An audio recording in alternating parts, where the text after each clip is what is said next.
할렐루야. 하나님 살아계십니다. 살아계신 그 하나님의 은혜와 평강과 축복이 저와 여러분들 그리고 영상으로 예배하는 분들에게 함께하게 되기를 주의 이름으로 축복합니다. 알렐루스 캐롤이라고 하는 의사분이 저술한 신비한 인간이라고 하는 책이 20세기 초에 발간이 되어졌습니다. 이 책에서 처음으로 과학이 얘기하고 있는 그 분석해서 그 안에 있는 내용들을 어떻게 의술에 적용할까 하는 것들이 이제 발표되었고 그 일들이 대중화되기 시작했습니다. 사람의 몸 속에 있는 여러 가지 그 질병의 원인을 알기 위해서 그것을 아주 깊이 파고 들어가서 예를 들면 위에 문제가 생겼다, 어느 부분에 염증이 생겼고 어디까지 생겼고 이런 것들을 연구해서 그것을 치료에 적용하는 그런 일들을 이분이 처음 만들었죠.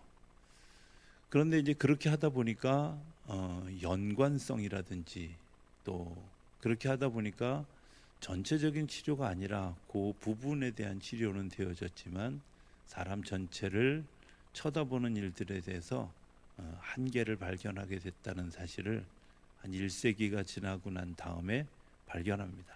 그리고 나서 소위 통전적인 일들을 해가는 그런 일들을 이제 추구해가는 그런 의사들이 생기게 되어졌습니다.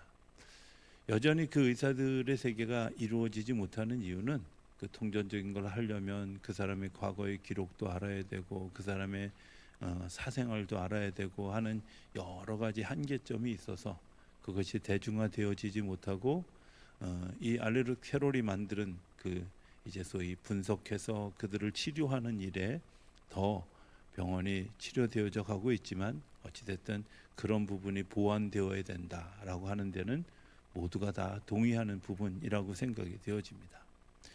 그런데 이 일들을 하기 위해서 그 통전적으로 하기 위해서 중요한 두 가지를 이들이 이야기하고 있는데, 하나는 어떻게 그들을 보호할 것인가, 어떻게 사생활을 보호하면서 그들을 치료해 갈 수 있을 것인가, 그리고 어떻게 사람과 사람으로 만나서 그들의 치유를 도울 수 있을 것인가, 이런 것을 가지기 위해 명상하여야 된다 하는 것들이 그 학회의 커다란 주장들입니다.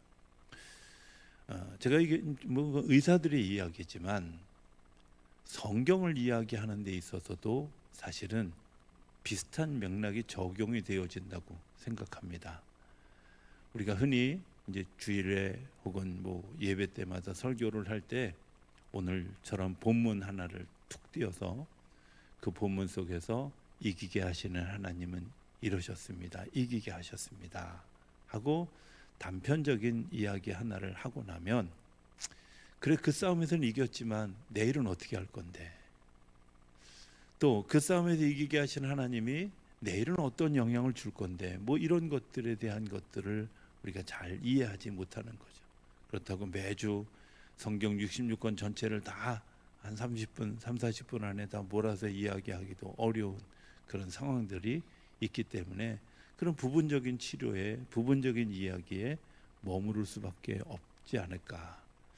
또 그래서 그것 때문에 성도들이 능동적이거나 또 자기 치료적인 모습을 발휘하지 못하는 것은 아닐까, 이런 생각들을 하게 되고, 또 그런 노력들을 이제 다시 한번 이렇게 점검하게 됩니다. 오늘 좀 그런 노력의 일환으로 오늘 본문뿐만 아니라 본문 앞에 있는 17장 1절부터의 사건과 18장까지의 사건만 이렇게 하나 연결해서 오늘 본문을 좀 들여다 보았으면 좋겠다 하는 생각을 합니다. 17장 1절에는 무슨 일이 있었냐면, 이 사람들이 무리바라고 하는 지역에 가게 되어졌는데 거기서 물이 없는 것을 발견하게 됩니다. 물이 없는 그곳에서 물 때문에 다투었다, 이렇게 성경은 이야기하고 있습니다. 물론 그 물 때문에 다툰 일들을 하나님 반석을 내서 물을 주어 그들은 물을 마시게 했습니다. 그 물을 마시게 하고 나서 거기로 끝난 것이 아니라 그들을 이제 새로운 곳으로 인도해 주시는 하나님의 계획이 있는데도 불구하고 그들이 물을 얻기 위해서 얻기까지 과정에서 싸웠다는 거예요. 다퉜다는 거예요. 분열되어졌다는 거예요. 이해되시나요? 저는 이렇게 생각합니다. 광야는 물이 넘쳐나는 곳이 아닙니다. 광야는 물이 없는 게 정상입니다. 물이 부족한 게 정상입니다. 우리가 어떤 때 싸우느냐 하면 뭔가 부족하다고 느낄 때 싸우는데 그 부족이 서로 싸운다고 해결되어지는 문제가 아니라 사실은 다른 해결책을 구해야 하는데 우리는 다른 해결책을 구하는 방법을 알지 못하기 때문에 싸우고 피로해진다는 거죠. 우리가 겪고 있는 그런 삶의 과정에서 드러나 있는 것은 물이 부족한 건데 그 원인에는 여러 가지 질병적 요소가 같이 포함되어져 있다는 거예요. 이들이 싸우기 때문에 피곤했던 가장 커다란 이유는 뭐냐면 싸우는 것 때문에 일어나는 여러 가지 질병들이 있어요. 의학적으로 보고하는 그 보고서에 의하면 이렇게 얘기합니다. 예전에는 배가 아프시군요, 위궤양입니다 이렇게 얘기하는데 요즘은 많은 부분에서 아마 들어보셨을 겁니다. 신경성 위궤양입니다. 뭐 신경성 뭡니다 이렇게 얘기하잖아요. 그게 뭐예요? 정신적인 요소가 포함됐다는 거예요. 2000년대에 들어오면서 의학에서 발견되어진 그런 또 다른 하나 사실은 사람이 미워하는 마음이 팽배해지면 그 미워하는 마음 때문에 뼈가 상하고 그 뼈가 상한 것 때문에 골격과 골격이 부딪히면서 통증을 유발하게 된다는 것이 의학계 정설입니다. 2001년에 보고된 보고서에 의하면 그렇습니다. 또 스트레스를 받으면 그 목 디스크나 허리 디스크에 영향을 준다고 하는 것도 또 의학에서 보고된 이야기들입니다. 그러니까 그냥 단순하게 어디가 아픈 것이 단순한 문제가 아니라 여러 가지 정신적이고 영적이고 이런 복합적인 데서 오게 되어진다는 거죠. 자, 이런 일들을 겪으면서 그럼 우리가 어떻게 그것을 극복해 갈 수 있을까? 하나님에게 극복하는 방법을 물어보고 하나님이 그 일을 이끌어 주시고 그것으로부터 이겨가게 하시는 일들을 경험하는데 지금 어찌됐든 물은 얻었지만 여전히 사람들의 마음속에 뭐가 남아있어요? 불편한 마음, 분열된 마음, 나누어진 마음, 그리고 다투는 마음이 남아져 있는 거예요. 자, 이 남아져 있는 마음이 있을 때 어떤 일이 생기냐면 아말렉이라는 족속들이 이스라엘 백성들을 공격해 옵니다. 그런데 이 아말렉 족속들의 특성이 있어요. 그 특성을 신명기에 보면 모세가 신명기는 가나안 땅에 들어가기 전에 모세가 이제 이스라엘 백성들에게 어떻게 광야 40년을 지나오는 동안에 하나님이 우리를 보호하셨고 우리를 축복되게 하셨고 어떻게 인도해 오시는가 하는 것에 대한 이야기를 설교식으로 하는 내용인데 아말렉에 대한 이야기를 25장 10절에 17절에 이렇게 이야기합니다. 17절에 보면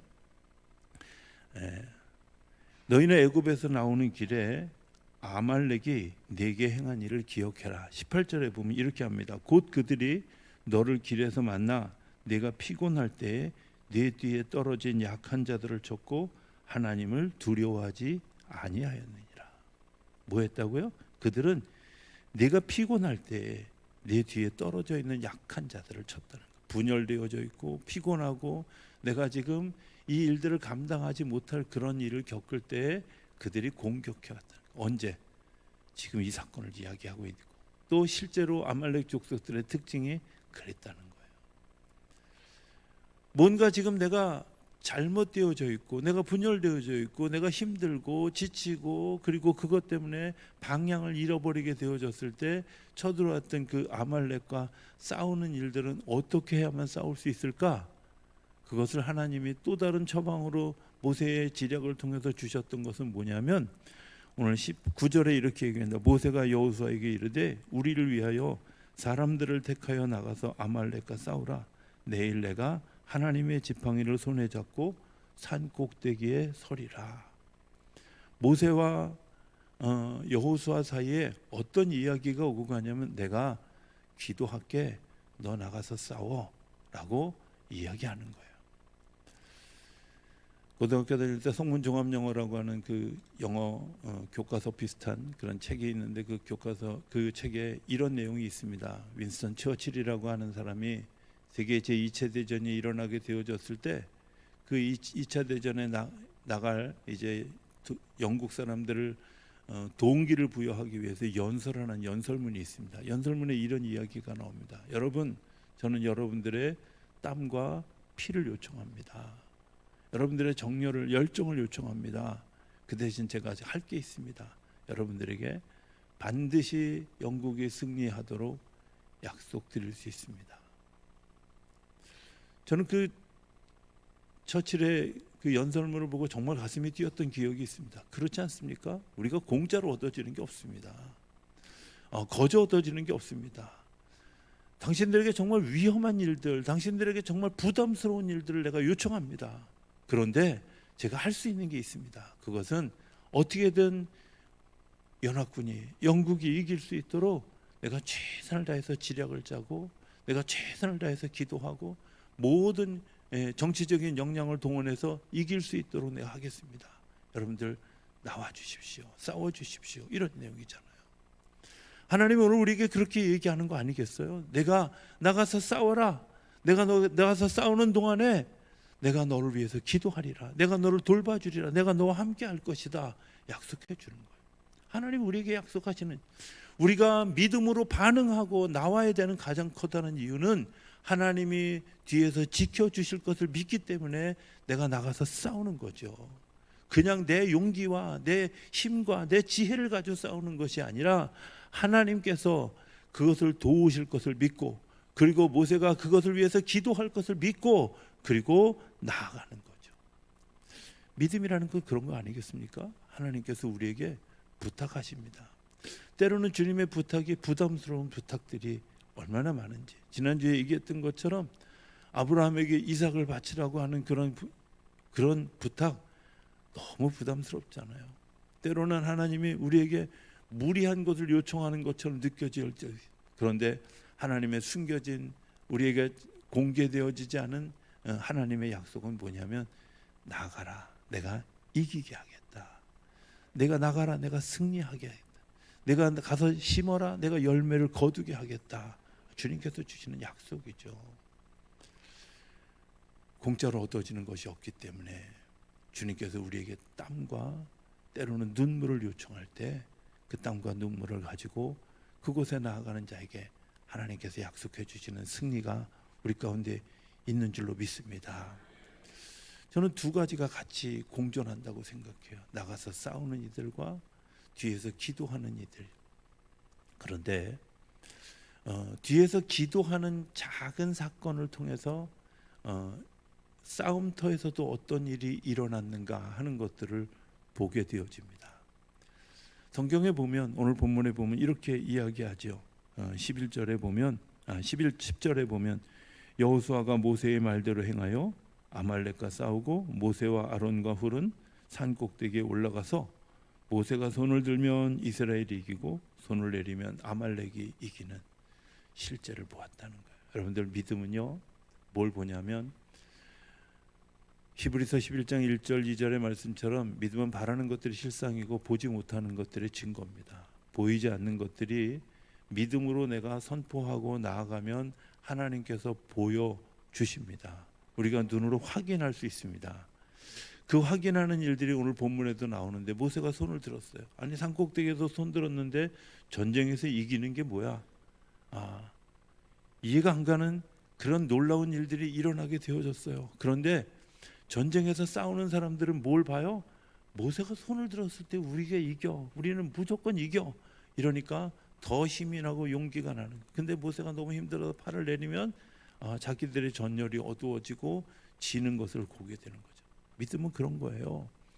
내가 믿음으로 반응하고 믿음으로 기도할 때 이기는 역사를 우리가 보았기 때문에, 그렇게 하면 이기는구나, 그렇게 하면 승리하는구나, 그렇게 하면 하나님의 역사가 우리 안에 나타나는구나, 우리가 보았기 때문에, 들었기 때문에, 그리고 경험했기 때문에 우리가 그 삶을 걸어가는 거잖아요. 날마다 그 일들을 보는 것, 그게 승리의 경험들이에요. 믿음으로 기도했는데 하나님이 그걸 응답하셨어. 우리가 응답이라고 얘기하지만 사실은 하나님이 보여주신 거죠. 하나님이 역사하신 거죠. 하나님이 인도하시는 거죠. 자, 이런 증거들이. 그런데 때로는 이것을 위해서 기도하는 사람들도 지칠 때가 있어요. 그렇지 않아요? 모세와 아론과 훌이 셋이 올라가서 기도를 하는데, 자, 모세가 손을 들었습니다. 아론이 팔 하나를 받쳤어요. 여러분들, 손을 든 사람이 더 힘들겠어요? 팔 받치고 있는 사람이 더 힘들겠어요?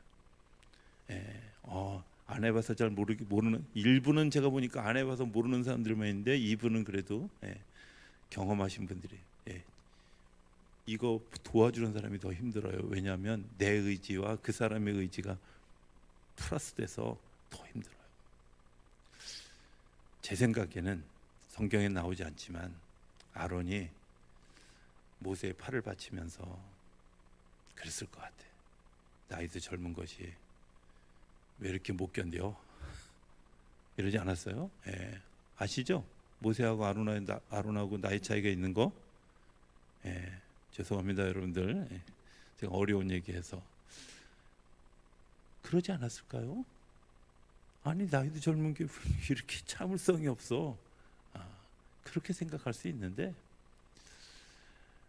갖은 방법을 동원해서 뭐 벽돌을 갖다가 손을 받치고 잠깐 앉아서 그들을 탁 받치는 그런 그 모든 과정을 지내면서 뭐를 위해서? 승리를 위해서 같이 했다는 거예요. 누구를 위해서? 공동체의 승리를 위해서. 성공이 아니라 승리를 위해서 같이 했다는 거예요. 제가 이 본문을 읽으면서 그런 생각을 하게 됐어요. 첫 목회지에서 제가 좀 부끄러운 고백이지만 사실은 목회 한 1, 2년 차를 지나는 동안에는 새벽 예배를 이따금씩 못 나갔어요. 그러면 알람이 왜 그렇게 안 들리는지 몰라. 그리고 깨보면 꼭 6시야. 새벽 예배 끝났을 때. 근데 희한한 건요, 그 교회 교인들은 기도할 때 소리를 내서 기도하는데 어느 정도 소리를 내냐면 예배당하고 저희 집하고 벽 하나 사이예요. 그러니까 다 들려. 소리가 들리는데 어떤 때는 잘 들어보면 조용한 때는 기도 소리조차도 들려. 그 정도로 가까워요. 근데 희한한 건요, 제가 잘 때는 왜 그 기도 소리를 못 듣나 몰라. 그게 사실은 너무 궁금했어요. 아니, 내가 왜 기도 소리조차도 못 들을까? 이런 생각을, 그게 의문이었어요.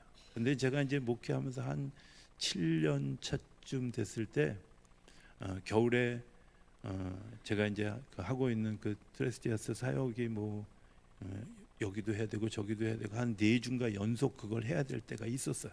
그래서 주일에는 제가 와서 설교를 하고 주중에는 안식년 휴가를 달라 그래서 제가 이제 주중에는 교회 없었던 그런 시간들이 있었거든요. 근데 돌아와서 주말마다 이제 돌아와서 주일날 예배 드릴 때 보면 신기한 건 평상시 새벽 예배 나오던 인원보다 더 많은 인원이 나와서 새벽 기도를 했다는 거야. 이건 또 뭐야? 이런 생각이 드는 거죠. 아니, 담임 목사 보기 싫으면 그냥 보기 싫다 그러지 말이야. 없을 때 서영 예배 더 나오는 건 뭐야? 이런 생각이 들어서 제가 누군가에게 물었어요. 그랬더니 그분이 뭐라고 대답하냐면, 기도할 목사님이 없으니까 우리가 대신 기도의 영역을 감당해야지요. 이런 마음으로 나왔다는 거예요. 그래서 궁금하던 거 하나를 더 물었어요. 근데 제가 못 나오고 새벽 기도 때 잘 때 나는 기도 소리를 못 들었다. 그러니까 그분이 뭐라 그러시냐면, 그거야, 담임 목사님 피곤한데 주무시는 거 깰까 봐 조용히 기도하고 갔다는 거야. 저는 아론과 훌 생각할 때마다 가끔 이런 생각이 들어요. 저의 게으름, 저의 부족함, 연약함이지만 그 연약함들, 우리 목사님 왜 이렇게 잠이 많아? 이러고 떠들 만도 한데, 오늘도 새벽에도 또 안 나왔어, 이럴 만도 한데, 그 교회 교인들이 정말 그런 사랑이, 그런 도움이 저를 저되게 했고 교회되게 했고 하나님의 복을 누리는 일들로 세워지게 했다. 저는 그렇게 믿습니다. 아름답지 않습니까? 그런 일들. 또 하나 소개하면 이런 일도 있었어요. 제가 그 용산교회라고 하는 교회에서 목회할 때 한글 서체 개발하시는 장로님이 부정기기적이긴 했지만 이제 저한테 도서비라고 얼마간의 돈을 늘 주셨어요. 근데 너무 감사하잖아요. 그래서 감사해서 어느 날 감사를 표현하면서 이렇게 표현했던 것 같아요. 장로님, 제가 너무 정말 장로님이 도와주셔서 제가 이제 장로님이 준 그 돈으로 책을 사서 이제 책을 꽂아둘 책꽂이가 없어서 책꽂이를 사야 될 만큼 그렇게 해주셔서 너무 감사하다고 그렇게 표현을 했어요. 근데 그 장로님이 저한테 했던 말이 정말 제가 가슴에 충격으로 남았던 거예요. 이렇게 이야기하신 거예요. 전사님, 목회자가요 지식의 바닥을 긁는 소리가 나면 교인들의 은혜가 되지 않아요. 그래서 전사님께 드리는 거예요. 제가 너무 충격을 받았어요.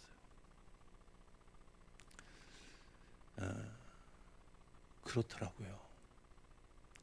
아마 그분이 그 이어령 교수나 양주동 교수나 이런 분들하고 어울려서 한글 서체 개발하는 한글 학자였기 때문에 그분이 생각할 때 그분의 지식으로는 도대체 우리 전사님의 실력이 미미하다고 생각해서 아마 그러셨겠지요.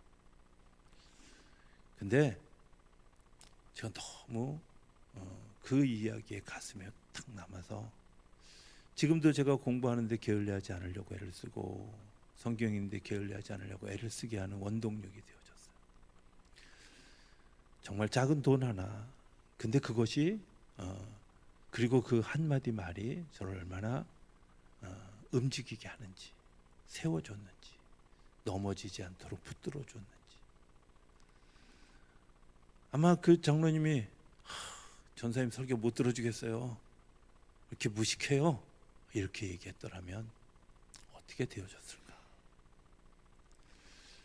아론과 훌의 기도가 저는 그런 거라고 생각합니다. 연약하지만 그 연약함을 돕기 위해서 팔을 붙들어주는 것, 그 연약함을 붙들기 위해서 그 연약함을 내가 같이 감당해 주는 것, 그게 아론과 훌의 역할이죠. 승리는요 여기서 나더라고요. 성공은 한 사람만 해도 성공할 수 있는지 모르지만 승리는 모두가 연합할 때 일어나는 열매인 줄로 믿습니다. 여름성경학교와 수련회가 이제 여름성경학교 시작되고 수련회가 시작되어지는 거, 저는 이렇게 생각합니다. 그 교회가 전체가 다 움직여야 한다고. 왜? 그게 그들만의 잔치가 아니잖아요. 하나님이 그들을 통해서 역사하실 그 일들을 위해서 기도하고 그리고 봉사하고 섬기고 내가 어쨌든 돈으로 섬기고 하는 이런 연합되어진 일들을 통해서 그 아이들이 사랑을 경험하고 그 마음속에 경험했던 그 사랑이 그들이 인생을 살아가는 동안에 승리하게 되는 원동력이 저는 되는 것이라고 믿습니다. 이게 그런 일들이기 때문에 여름 행사는 지금까지는 평범하게 했지만 앞으로 남은 8년 동안 여름 행사를 어떻게 할지 어떻게 하시겠어요? 이미 저를 많이 아는 분들은 우리 목사님이 절대 저렇게 단순하게 여름 행사를 하지 않을 거다, 이런 거 아마 눈치채신 분들이 있을지도 몰라요. 근데 그때에도 우리가 같이 할 때 능히 이기고 그런 은혜 그리고 감동에 하나님께서 주시는 그런 앞으로 나아가는 능력을 경험하는 그런 수련회들을 세워가게 되어질 줄로 믿습니다. 승리는 연합할 때 일어나는 거예요. 싸우는 사람들이 어떻게 싸우겠어요? 생존, 목숨을 걸고 싸우는 거잖아요. 그 목숨을 걸고 싸우는 그 일들 뒤에서 기도하는 사람들도 뭘 걸고요? 목숨 걸고 기도하는 거예요. 같이 그냥 하는 게 아니라, 그냥 내가 형식적으로 하는 게 아니라 그들과 같은 마음으로, 전장에 선 마음으로, 내가 전장에서 같이 싸우는 마음으로 기도하는 거죠. 그 기도를 통해서 하나님이 열매 맺게 하시는 줄로 믿습니다. 하나님이 바라보는 관점을 같이 바라보는 거예요. 하나님이 그곳을 주목하는 것처럼. 더 놀라운 사실은 오늘 본문에는 이렇게 표현합니다. 14절에 보면 여호와께서 모세에게 이르시되 이것을 책에 기록하여 기념하게 하고 여호수아의 귀에 외워 들리라. 내가 아말렉을 없이 하여 천하에서 기억도 못하게 하리라. 모세가 제단을 쌓고 그 이름을 여호와 니시라 하고, 하나님의 이름 두 번째 이름 여호와 니시. 여호와 니시는요, 한 번의 전쟁에서 이긴 걸 얘기하는 게 아니에요. 이 전쟁에 한 번에서 이긴 걸 끝나는 게 아니라 이 전쟁처럼 이후로도 계속 이기게 할 것입니다 라는 믿음의 고백이고 선포예요.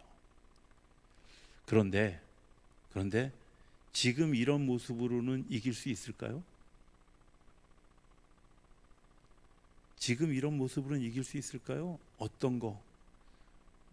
무리바에서 물 없다고 싸우고 원망하고 불평하고, 그리고 싸울 때 싸우는 사람은 싸우고 기도하는 사람은 기도하고 막 이렇게 오합지졸일 때, 그리고 무기가 아말렉 족속은 철기 문화인데 이 사람들은 겨우 농기구 들고 나와서 농기구로 싸워서 이기는 거. 다음번에 싸우면서도 이길 수 있다는 보장이 있을까요? 없어요. 그런데요, 정말 놀라운 건 18장에 가면 그것들을 조직하는 하나님의 특별한 섭리를 봐요. 전쟁이 끝나고 그들이 있을 때 이드로라고 하는 사람이 찾아옵니다. 이드로는 누구냐면 모세의 장인인데요. 모세의 장인이 찾아와서 아유 장인어른 반갑습니다. 사위 잘 지내나 막 이러고 이렇게 서로 안부를 묻고 그곳에서 며칠 생활을 같이 하는데, 이드로가 보니까, 이드로는 어떤 사람이냐면 광야에서 자기의 삶의 잔뼈가 굵은 사람이에요. 100년을 넘게 그렇게 살아가면서 이 광야에서 사람과 사람 사이에서 어떤 일들이 이루어져야 되는 걸 너무 잘 아는 전문가. 이 전문가가 와서 보니까 모세가 사람들을 재판하느냐고 하루 종일 지치고 있고 힘들어하는 모습을 보면서 모세를 불러서 이야기합니다. 이렇게 하면 좋지 않을까? 10부장, 50부장, 100부장, 1000부장 이렇게 사람들을 세워서 그 사람들에게 일을 이렇게 맡겨서 하나의 조직을 좀 만들면 훨씬 일이 좋지 않을까 하고 조언을 합니다. 별거 아닌 것 같죠? 한 번의 전쟁에서는 그냥 어쩌다가 소 뒷걸음질 치다가 뭐 쥐잡은 그 격으로 이겼을지 모르지만, 다음번의 승리는 뭔가 객관적인 이론이 필요하다는 생각이 들지 않아요? 이렇게 싸우면 안 되잖아. 이렇게 싸우면 또 질 수도 있어. 그런데 중요한 것은 이렇게 싸우면 질 수도 있는 그 일들을 하나님이 보여주시는 체계 안으로 집어넣는 거예요. 그걸 조직하는 거예요. 단순하게 승리했어가 아니라, 승리했다는 고백 정도가 아니라, 승리했다는 그 고백이 내 눈에 보여지고 내 삶의 현실이 되어지고 내 삶의 그림이 되어지고 내 삶에 나타나서 이게 증거가 되어지도록 하나님이 하시는데, 그것을 조직해요. 그래서 모세가 100부장, 50부장, 10부장, 1000부장 사람들을 세워서 사람들을 1000명씩, 100명씩, 50명씩 이렇게 묶어가는 거죠. 그리고 어떤 때에 대비해서도 이길 수 있도록. 뒤에 나오지만 전열을 정비할 때도 지파별로 나누면서 어떻게 그 지파가 앞에 세 지파가, 양옆에 세 지파씩이, 뒤에 세 지파가 법궤를 중심으로 쫙 십자 대형으로 서서 행진하는 것 때문에 어떤 싸움에도 이길 수 있는 준비를 하고 있다는 거예요. 여러분들 이렇게 되어질 때 준비가 뭐겠어요? 하나 되어짐이죠. 연합되어짐이죠. 기도는 혼자 하는 게 아니라 같이 하는 겁니다. 기도는 나만 위한 것이 아니라 우리 전체를 위한, 아니 인류 전체를 위한 것이기도 합니다. 승리는 기도할 때 나타납니다. 하나님의 역사는 기도할 때 나타납니다. 금요일 날도 제가 말씀드렸지만, 기도할 때 400년 전에, 아니 그보다 훨씬 이전에 아브라함에게 했던 약속이, 이스라엘 백성들이 기도 같지 않은 기도, 노역으로 인하여 정말 힘들 때 그들이 울면서 부르짖는 소리를 들으시고 하나님이 그 약속을 기억하셨다. 내가 기도할 수 없어서 난 낙심하고 주저앉고 좌절해 있을 때, 정말 아무것도 할 수 없는 그때에, 그리고 바벨론의 포로로 끌려가서 더 이상 내가 희망이 없다고 생각했던 그때에 하나님이 다니엘을 통해서 또 느헤미야를 통해서 학개를 통해서 기도하게 했던 그런 그 선지자들의 기도를 통해서 하나님이 약속해 주셨던 70년의 포로 생활을 끝마치고 다시 이스라엘로 돌아가는 은혜를 베풀어 주셨어요. 원천이 뭐예요? 기도였어요. 기도. 연합된 기도. 떨어져 있지만 같이 하는 기도.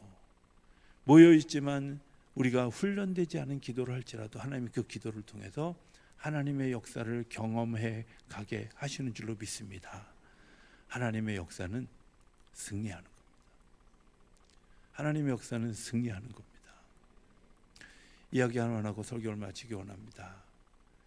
창세기 3장에 보면 패배하는 전형이 나옵니다. 어느 날 뱀이 와서 하와에게 이야기합니다.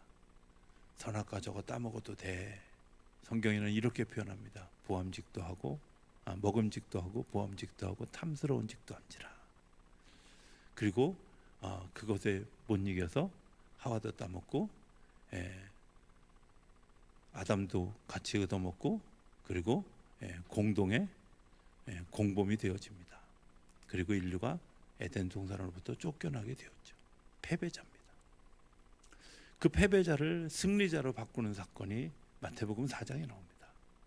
마태복음 4장에도 여전히 두 번째 사람, 제2 아담이라고 불리는 예수님이 그곳에 계신데, 그가 40일 동안 금식하고 완전히 배고파서 더 이상 어찌할 수 없는 그런 극단적인 상황에 이르렀을 때 사단이 와서 이야기합니다. 야, 배고프지?